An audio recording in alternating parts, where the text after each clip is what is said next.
I want to talk about the fact that Star Wars, and it's a shame. Oh, that's us. Star Wars.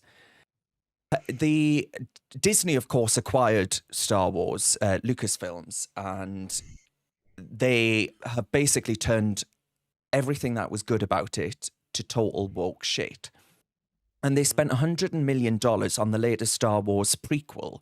And that's obviously a large sum of money for any piece of film or series content, television content. And they've cancelled it after one season. And basically, sources told Deadline that there would be no second season of the mystery thriller set a century before the prequel films, so the first lot that you saw, which depicted the Sith and all. Chloe does not know Star Wars. Eunice, do you know Star Wars?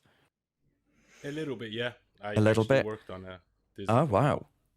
So I actually watched in the cinema the first Disney remake, and I fell asleep in the cinema, and I was so out that at the end of it, the other audience members nearly called an ambulance for me because nobody could wake me up for about 15 minutes my after word.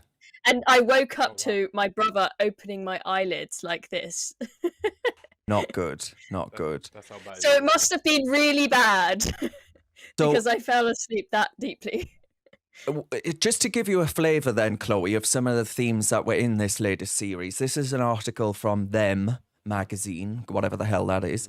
And it says how the Acolyte wove queerness and lesbian space witches into Star Wars. So this was a lesbian that created the two main characters throughout this series, which were twins, played by the same actress. And they basically drew inspiration from Buddhism and Taoism, apparently. And these witches created these two twins who had force powers. So, I guess magical powers for those that aren't aware of the series. And then you think, oh, well, right, well, Star Wars has gone to shit. It can't be everything. Well, Amazon had this series called My Lady Jane on Amazon, and it was historical fiction. Historical. There was nothing historical about it.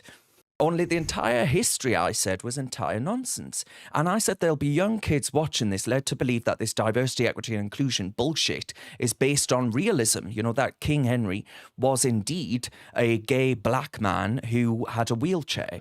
And it says here, my favourite new show just got, and this is from another one of these horrible blog things called Pure Wow. My favourite new show just got cancelled after one season, but it's 100% still worth the watch. Well, ever bloody dently not, given that it's been cancelled after a single season. Exactly like the woke bullshit that Star Wars or Disney offered us. And, it goes back to that point there. There's the gay king in his chair. And all of these they said they wove queerness into that as well. But basically, guys, you can see what I'm getting at. You see themes emerging here where every film or series put out now at vast expense. I've no doubt these things cost real money. And Eunice, you'll have some ideas about the sheer extent to the cost of these productions. But Star Wars, they ruined a family favourite. There are generations of my family that enjoy Star Wars.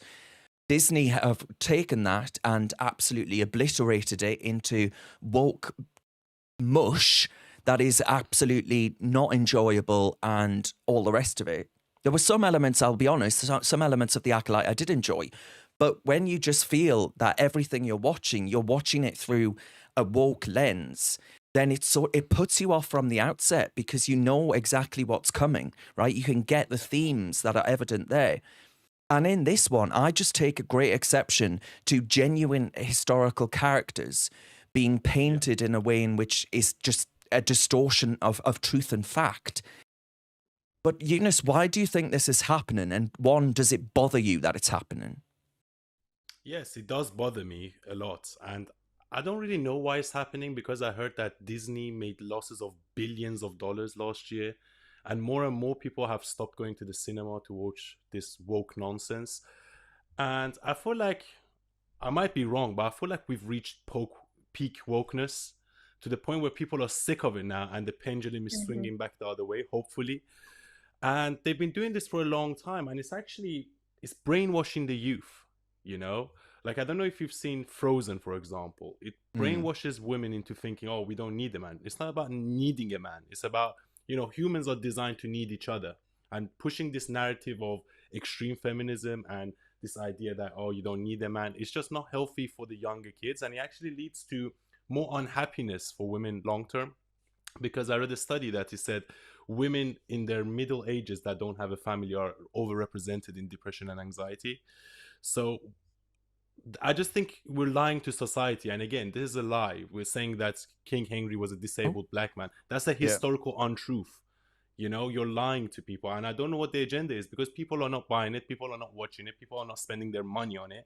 Disney has lost billions in revenue ever since this woke nonsense. So I don't really know what their strategies are. Chloe, I mean, I know you don't watch Star Wars. And I'm assuming you haven't sat and watched Lady Jane on Amazon, which, by the way, I haven't either, I must admit. I haven't, but I think we can see the same themes happening across every single show. So you see where I'm going. I mean, I am just so sick of it. And I think all of us are fed up of seeing classic favorites being just destroyed, things that we used to think of with utmost respect. We spoke about Doctor Who on a previous podcast live stream. That's been ruined now, where you've got a gay black guy as the Doctor, and what was it, a lesbian or a trans or both companion in Doctor Who now. I mean, it's just ridiculous, and it is hard to know. I mean, Eunice, you pointed out the losses that they've made. Do they genuinely think that this is helping their business to do this? Because you'd think, top businessmen, boards of investors and shareholders, surely they are just thinking about money. Why is this happening? I know that McKinsey was consulting a lot of businesses for a long time to go along with the woke stuff, because they told people that it would help them grow their businesses. But I mean, clearly the numbers are now showing this is the wrong approach. Go woke, go broke, as we say. So why do they keep on doing it? Is it the case that they think, okay, we've made a loss on this, but if we make a show that's full of white people, the PR backlash will be so bad that it will be even worse? It's so hard to understand what is going through their minds. I just want to get back to the days when telly is produced, they just focus on making good, entertaining telly that grips you, that's got a good storyline, that's got great actors. They focus all their energy now on making sure that the cast fits every single DEI box. It's just ridiculous. Yeah, but I wonder if that's down to the fact that in order to finance these productions, they do need to get these diversity, equity and inclusion check boxes ticked. We know that ITV have been doing that. We know that the BBC certainly does that. And it's all part of actually sort of getting them on board in order to extract the cash from them in order to put on these productions. Richard says wheelchairs in the Tudor England. I mean, come on. Kay says this is ESG, environmental, social, governmental nonsense. And Richard also says, like Doctor Who, a black Sir Isaac Newton. The list of these things does go on and on and on. In a totally unrelated note, someone says that you're very hot in the comments, Chloe. So there's some praise. Thank you. Harley Davidson have just dropped it. AD reminds us Harley Davidson have dropped a bit of woke nonsense from their own things. McKinsey and the company people are behind the woke nonsense, AD also says. So Eunice, you see all these themes, and I wonder, are we seeing the unpinning of woke? Because people are voting with not their feet, but with their eyes, because they're not watching this content. Yes, and also the Oscars. Apparently, if you want to win an Oscar, you have to have certain diversity, equity, and inclusion boxes, which I find ridiculous. So it's not about the best film winning. It's about the film that has at least one black actor and at least one gay person, and at least... It's just nonsense. And you can't, eradicate history. We've spoke about this before. King Henry was not a disabled black man. No, we didn't have black Vikings. And this is just... I don't know why they're trying to do this. And again...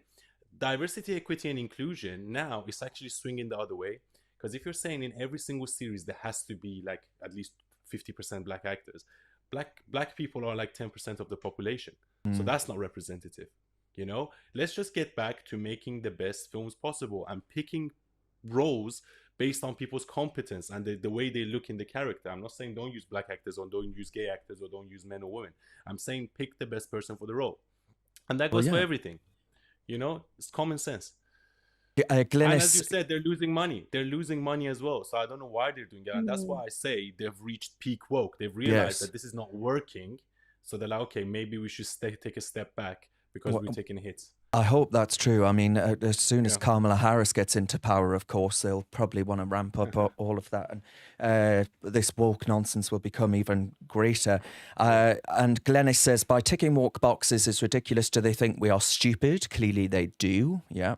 Wild in the Woods says, I think woke comes from celebrities because they've lived on another planet for years. And Terry on Twitter, on X rather, says, what about the ridiculous new Snow White? Should be called Snow Black, utter wokeness.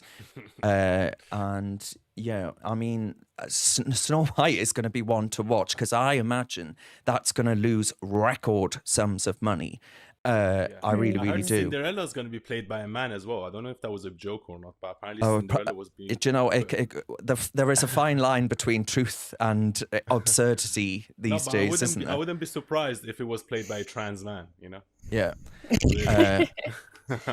Eunice, what you were saying about the awards, so I can't remember which award it is, whether it was the BAFTAs or the Oscars or all of them now, but for a lot of these awards now, in order just to qualify, in order to be nominated for an award, your show has to have a certain percentage of the cast being ethnic minority or whatever color, right? So let's say you make a movie that's based on a historical period of English history, for example, where pretty much everyone in the country was white. You may have made fantastic television, but then not be able to get any awards. And those awards, they are important to the producers for getting the show the prestige that it needs. So you can see that's definitely a push factor to make people do this woke nonsense.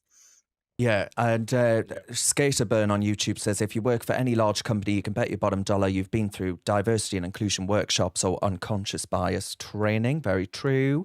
And Richard says, you don't know why they're doing this. Come on, they want to destroy white European identity. They want us to think it's not something that ever existed or something we're fighting to keep hold of. I mean, Eunice, do you accept any merit to that argument? Well, I've worked in the industry a little bit for a few years, and I could see the difference because I started as an extra, and then I actually started becoming featured in films. And I think I actually got a lot of roles because of the way I looked, because I ticked a diversity and inclusion background. What they were trying to do, they say, the road to hell is paved with good intentions. So I'm not saying the whole diversity and inclusion was malevolent, but they just didn't want because there was a generation of white actors dominating, and they were like, you know what, maybe you should cast the net a little bit wider so we can pick from a pool of talent. But I feel like that just went a bit too far. That went too far to the point that now you have to have a black actor. No, you don't. Make sure you treat everyone equally, cast the net as wide as possible, and then pick the best actors for the role. And I just think there's no merit to the argument. No, I don't think there is, because if you want to tell a historical story about the Vikings, or as you said, about the British history 1,000 years ago, there was no black people here. So how are you going to put a black actor in the film? So there is no merit. And then the King Henry one is the most ridiculous. Why are we trying to? And I was listening to Jordan Peterson the other day, and he said that is one of the signs that society is collapsing, because we can't agree on basic facts anymore. We can't agree on what's a man, what's a woman. We can't agree whether we can have a black king when there was no black kings. That's how much we've devolved in a way. And this whole woke nonsense is taking over. And that's why they call it the woke mind virus, Yeah, Alf says, to destroy a country, they first destroy its history. And Piers says DEI equals didn't earn it. I agree with all of that. Have you got what it takes to be a reasoned presenter? Well, send us a short clip of yourself to join@reasoned.uk and we might be seeing you on this very channel very soon indeed.